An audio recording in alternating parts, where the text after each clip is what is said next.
Има хора, които са заедно в личния свят, в интимния свят, но са заедно и в работната среда.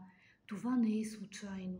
Това са души, които са дорасли да творят заедно. Това са души, които са дорасли да вплетат живота си така, че през по-голямата си част от живота да са заедно, защото когато ние сме заедно, то тогава ние творим чудеса. Тогава ние сме си вече в пътя, защото бъдейки с партньора, който е мой партньор в живота и с който заедно и работим, и творим, може да е някакво хоби, но ние го правим заедно.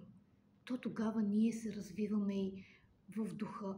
Тогава мирогледане се пречупва, но се пречупва под един ъгъл, не под един ъгъл, а в права линия ще върви мирогледане, защото ние ще сме и всеизправени, защото такава привилегия не се дава на всеки, такава привилегия се дава само на заслужилите души. Нека да се научим да си вървим пътя и да ставаме заслужили и все заслужили души, така че и ние да живеем в такава привилегия, защото каквато и да е днескашната ни ситуация, то тя е днескашна.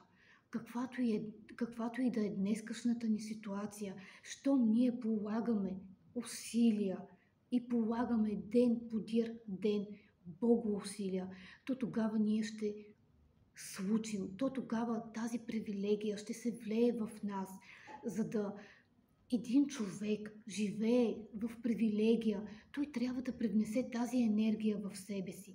Светът е устроен така. Всяко нещо, което ние го искаме да навлезе в нас, в нашия живот, ние трябва да привнесем тази енергия вътре в нас, а ние ще я привнесем, когато работим за това нейно привнасяне, когато работим за Бого цяло, когато работим за изграждане на Бого колектив, защото ние всички сме Бого колектив.